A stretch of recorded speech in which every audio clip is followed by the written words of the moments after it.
Dr. Jill Weiner. I'm coming to you from my beautiful meditation studio, Conscious Health, Meditation, and Wellness, here in the Kirkwood neighborhood of Atlanta, Georgia.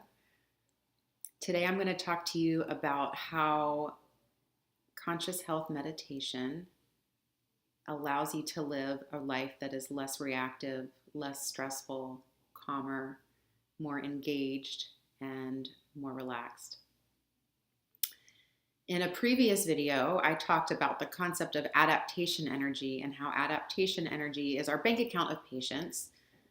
If we have enough of it, it allows us to interact with any demand that life throws at us without having a stress reaction or acting like a crazy person. And if we run out of adaptation energy, then the next thing that life throws at us, it could be as small as stubbing our toe, or waiting on hold for a customer service call, or it could be something bigger. That event, if it brings us below a certain amount of adaptation energy, is going to make us act like a crazy person because we're having a stress reaction, which is the fight or flight response. And once that happens, we're kind of out of control of what's happening in our bodies. So I'm going to show you here on my beautiful board a little bit about this adaptation energy.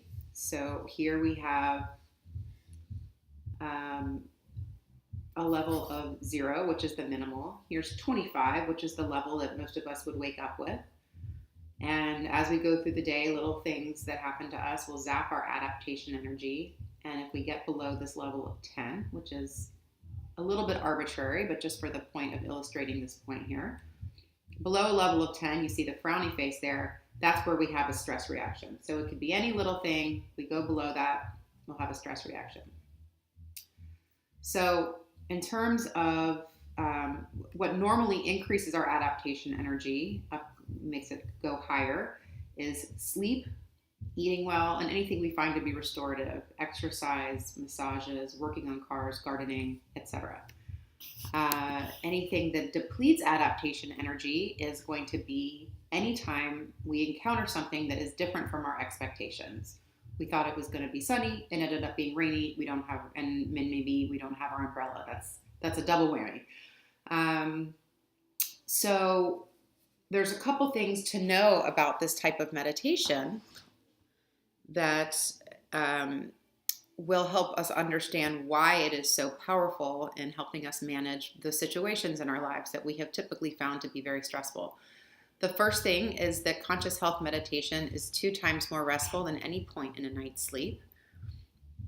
So if you can imagine how much rest you get and how much adaptation energy you get from sleep, you get 2 to 5 times that amount from meditation.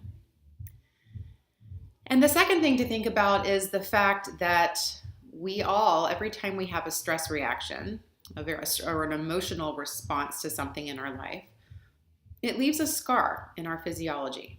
And that can be something like, if you think about, if you've heard a song on the radio that reminds you of a breakup, it brings back very painful memories, and your heart may start pounding, or you may get sad or want to start crying, or you immediately try to take the song out, change the station, and not have to listen to that song because it's bringing up these very strong emotions for you.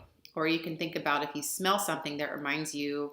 For me, the example, fresh cut grass always reminds me of my summer camp that I went to when I was really little. Or if you smell something some cooking that reminds you of your grandma's kitchen. Oh, that smell reminds me of my grandmother's cooking.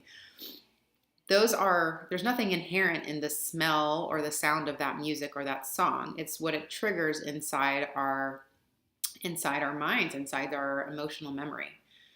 And every time we hear something that's associated with a negative memory, it's going to zap some of our adaptation energy. And one of the many cool things about conscious health meditation is that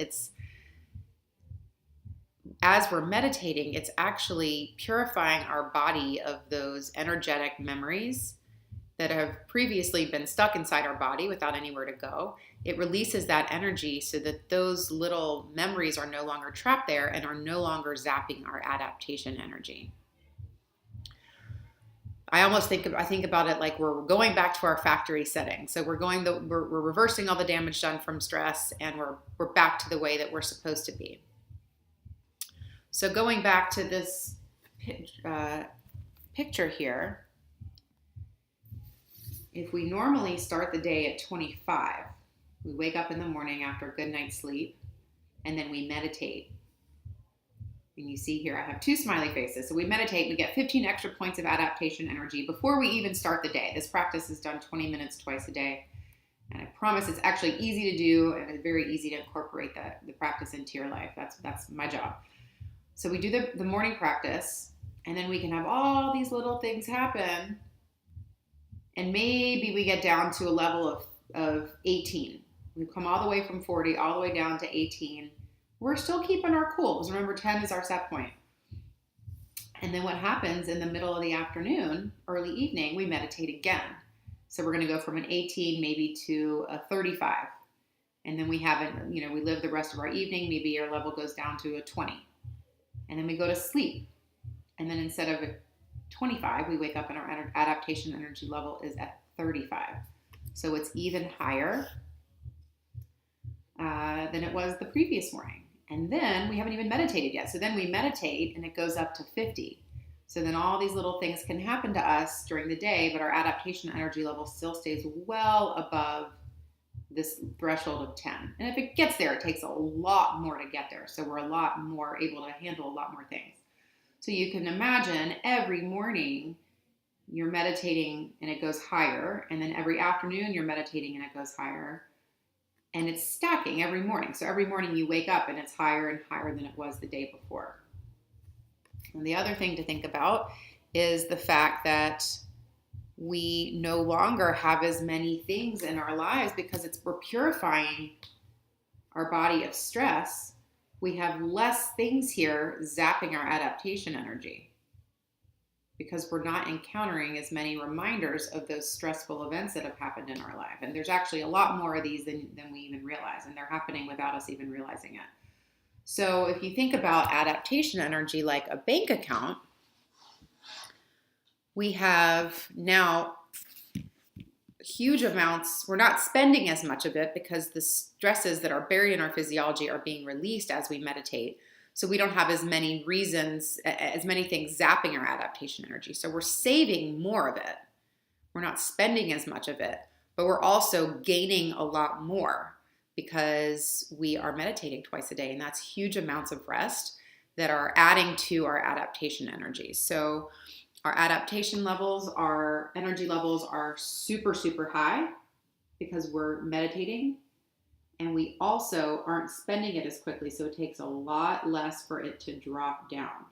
So we have these stockpiles of adaptation energy that are building and building every day to the point where we kind of become ninjas and we're unshakable and things happen. Life doesn't become rainbows and puppy dogs and buttercups and roses, but we are able to trade off some of this unlimited adaptation energy, and in response we are calm, cool, collected, we stay present, we stay even-keeled, and we can live our lives in a relevant and productive way. If you have any questions about this, please feel free to email me at jill@jillwiener.com, JILLWENER.com. And if you're interested in learning conscious health meditation, you can sign up for one of my intro talks. I hold those several times a month at my studio, or you can reach out and send me an email and we can set up a time to talk. I hope you enjoyed this talk today, and I hope to hear from you soon. Have a good day.